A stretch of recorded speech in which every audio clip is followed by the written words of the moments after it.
Olá, boa noite. Homens se disfarçam de funcionários de imobiliária e arrombam apartamentos no bairro da Ponta Verde, em Maceió. Este é um dos nossos destaques e veja também. Ministério Público pede prisão de homem suspeito de assediar mulher em ônibus da cidade. Secretaria de Estado da Mulher e dos Direitos Humanos alerta para a importância da denúncia para que esses crimes não fiquem impunes. Medicamentos apreendidos durante a Operação Placebo, realizada no mês passado, serão distribuídos para unidades de saúde de Alagoas. 19 pessoas são presas acusadas de participação em diversos crimes na capital e região metropolitana. Agora no Jornal do Estado.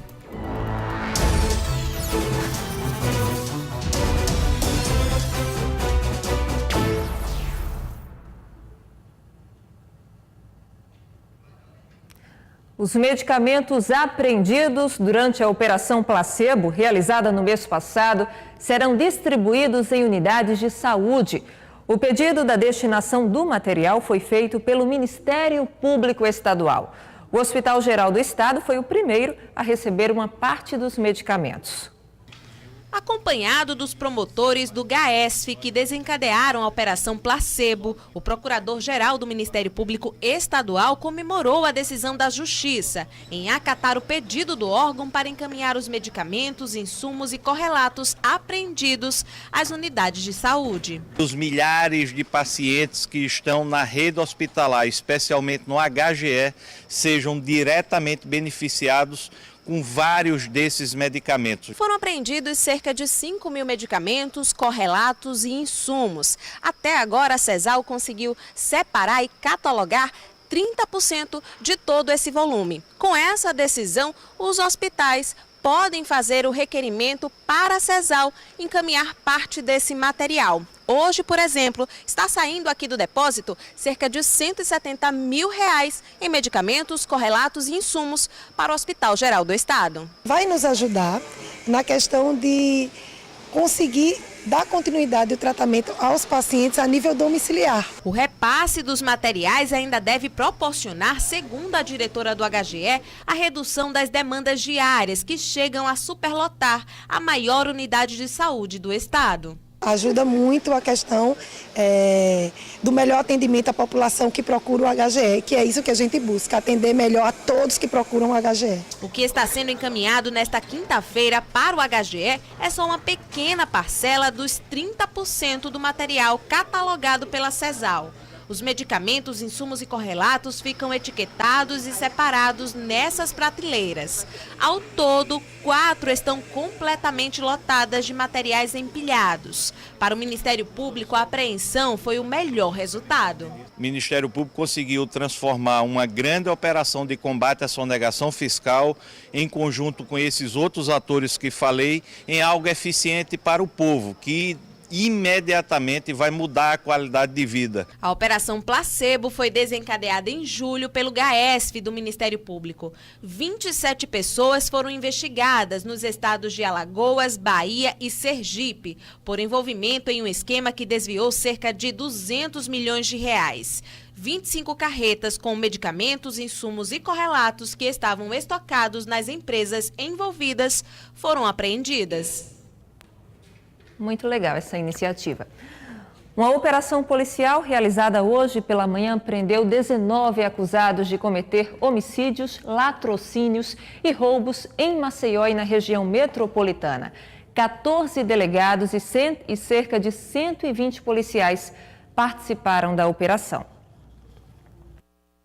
Os presos foram levados para o CODE, o Complexo de Delegacias Especializadas no bairro Mangabeiras. No início da manhã, 19 pessoas tinham sido presas na Operação Distritos 4. As investigações começaram há mais de um mês. Hoje, de madrugada, os 14 delegados que participaram da operação e outros 120 policiais civis cumpriram os mandados em bairros de Maceió e outros municípios da região metropolitana, como Marechal Deodoro, Rio Largo, Paripueira e Santa Luzia do Norte. A delegada Ana Luísa Nogueira comandou a operação. Ela falou que os presos são suspeitos de praticar diversos crimes na região. Tentativa de homicídio, latrocínio e roubo. Mas se trata de uma quadrilha ou não? Não, não se trata de uma quadrilha, são fatos aleatórios, são vários crimes ocorridos recentemente e esses crimes demandaram a investigação por parte de 14 delegados de polícia que iniciaram as atividades de polícia investigativa e depois representaram por mandado de prisão que foram expedidos por varas criminais diversas. A delegada disse ainda que não se trata de uma quadrilha. Não se trata de uma quadrilha única, são vários autores que vêm cometendo diversos crimes aqui na capital. O importante citar que a grande maioria, eu diria que mais de 80% desses presos são reincidentes, ou seja, cometeram já várias vezes a mesma infração penal ou infrações penais similares. O delegado Manuel Vanderlei foi um dos 14 que participaram da Operação Distritos 4. Ele é titular da delegacia de Marechal Deodoro. Na área dele, 2 pessoas foram presas. Tinha 3 alvos lá. Os 3 alvos nós conseguimos prender 2. Quais os nomes desses 2? Um é Gabriel Ferreira dos Santos, que é Qual o crime? latrocínio. E o outro é José Pedro, que esse aí infelizmente é besteira, é negócio de pensão alimentícia. E o outro alvo, que era o de estupro e homicídio, nós não conseguimos. Pelo menos 6.000 perícias aguardam para serem realizadas no Instituto de Criminalística de Maceió. Com isso, muitas investigações policiais estão paradas. A categoria vem trabalhando em sistema de operação padrão há 5 meses para tentar sensibilizar o governo do estado e ter as reivindicações atendidas. As principais queixas são em relação à falta de estrutura e efetivo. 4 pessoas ficaram feridas em um acidente envolvendo 2 veículos na noite de ontem em Marechal Deodoro, na região metropolitana de Maceió. Dos 4 feridos, 3 foram socorridos pelo Corpo de Bombeiros e 1 por populares. Todos foram encaminhados para o Hospital Geral do Estado, o HGE, em Maceió. Um suspeito de integrar o grupo que assaltou um açougue em Paripoeira foi preso com uma espingarda, munição e droga no bairro do Benedito Bentes, em Maceió. A polícia foi recebida a tiros pelos criminosos, mas conseguiu capturar Vitor Gabriel dos Santos Gaspar, de 18 anos. Um outro criminoso fugiu. O assalto ocorreu na semana passada. Câmeras de circuito interno do estabelecimento registraram toda a ação, marcada por muita violência.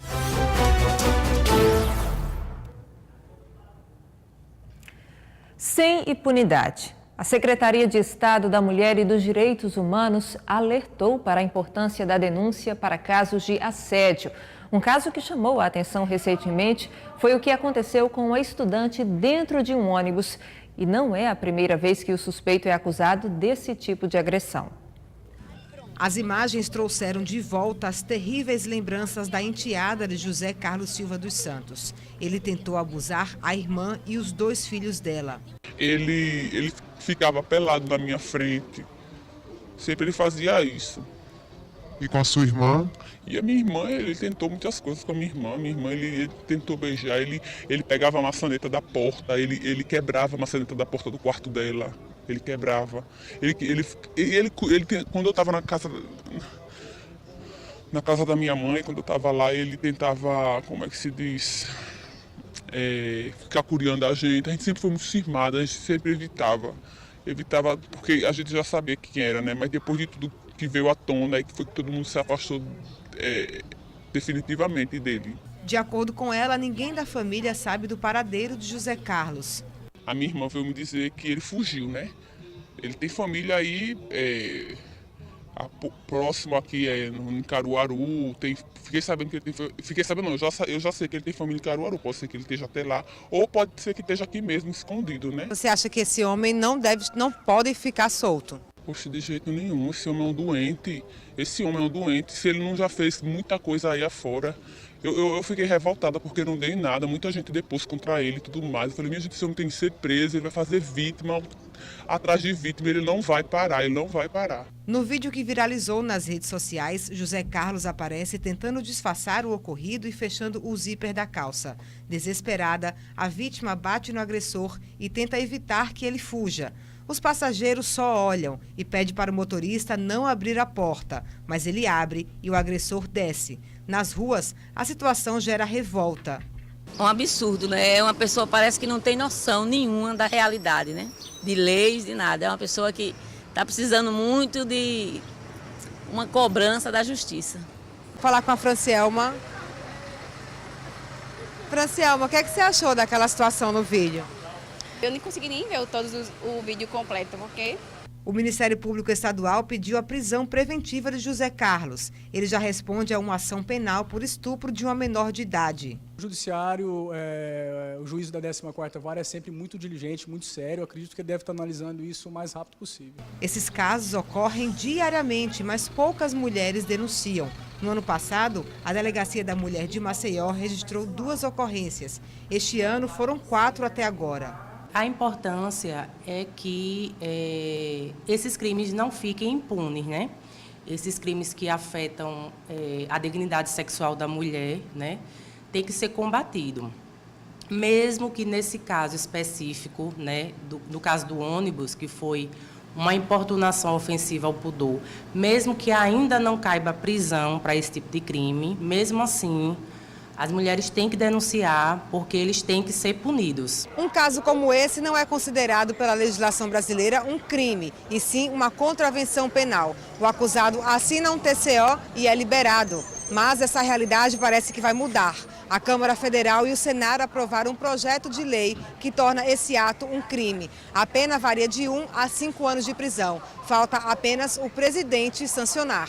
A Superintendente de Políticas para a Mulher do Estado disse que vai ser realizada uma campanha para que passageiras, passageiros, motoristas e cobradores saibam como agir em uma situação dessa. A Secretaria da Mulher e Direitos Humanos, dentro dessa perspectiva do que analisamos no caso, vamos realizar uma campanha dentro dos coletivos para informar a população, a sociedade, de como deve proceder em relação a um caso desse. Vamos nos reunir, provocar reunião com o Sindicato dos Motoristas e Cobradores de Ônibus, também para fazer uma formação com esses profissionais, dar uma orientação a eles de como eles devem proceder nesses casos. Infelizmente, esses casos são mais comuns mesmo do que se pensa. Tem que denunciar porque isso não pode ficar impune. A polícia investiga uma quadrilha responsável por arrombar apartamentos em Maceió. Em um deles, na Ponta Verde, os bandidos levaram R$500. Câmeras do circuito interno de segurança registraram toda a ação. As câmeras do circuito de segurança do condomínio Santorini, localizado na Ponta Verde, registraram a chegada dos criminosos por volta do 12h40 desta quarta-feira. Eles se identificaram na portaria como possíveis inquilinos, cumprimentaram o porteiro e entraram no elevador. Os homens foram até o 3º andar. Antes de invadir os apartamentos, um dos homens fotografa a câmera de segurança. Os criminosos invadiram 2 apartamentos. Um foi arrombado. O síndico do condomínio conta como foi a ação. Por volta de 12h40, vieram 2 indivíduos aqui no edifício e eles entraram com a credencial da imobiliária, dizendo que iam ver o apartamento para um possível aluguel, e a portaria fez todo o procedimento, recolheu dados deles, viu a credencial da imobiliária, e o que é que aconteceu? Eles entraram no apartamento, viram que não tinha nada, bateram no apartamento vizinho, né? Perceberam que não tinha ninguém, nos outros 2 apartamentos ao lado também não tinha ninguém, porque a inquilina estava trabalhando. Então eles forçaram com o pé de cabra, abriram, né, o apartamento e tiraram a quantia de dinheiro que estava lá, R$300, mais alguns pertences pequenos, né? No total R$500. Né? Não levaram notebook, não levaram nada, né? E eu acho que eles ficaram nervosos e aí levaram essa quantia e saíram do prédio. Os criminosos agiram também em outros prédios próximos. O síndico conta que recebeu telefonemas de outros síndicos dos condomínios vizinhos, informando que tiveram os apartamentos invadidos. Depois que saíram no Santorini, foram até outro prédio, com também chaves de outras imobiliárias, tentaram entrar nos apartamentos, só que não tiveram sucesso nos outros apartamentos. Nossa equipe conversou com a moradora que teve o apartamento invadido. Ela está muito assustada e não quis gravar a entrevista. Apesar do condomínio ter um bom aparato de segurança, o síndico afirma que irá reforçar todo o sistema. No momento que a gente viu que a porta estava arrombada, né, e a própria inquilina procurou a gente foi até ela, fez boletim de ocorrência, foi pegar as imagens nas câmeras. Hoje pela manhã a gente foi na imobiliária, né, conseguiu mais dados dos indivíduos, né, e a gente está providenciando mais reforço na segurança do prédio, né, porque não basta só pegar as credenciais, mas a gente também tem que entender que o proprietário, ele não pode, nem o proprietário, nem imobiliária, nem corretor, pode autorizar uma pessoa a entrar no prédio, né, e não ser responsável por eles. Então, a partir de agora, a gente está tomando algumas providências, vai ter uma assembleia extraordinária e a gente vai tentar reforçar essa questão de segurança na entrada do prédio. Aí muita gente opta por morar em prédio por conta da segurança, paga taxa de condomínio, que geralmente não é barata, e acontecem casos como esses. No próximo bloco, a gente vai voltar a falar ao vivo sobre esse caso desta quadrilha que está cometendo vários assaltos em prédios aqui em Maceió. E ainda, taxistas protestam em Maceió contra o preço do gás natural cobrado nos postos de combustível. É já já.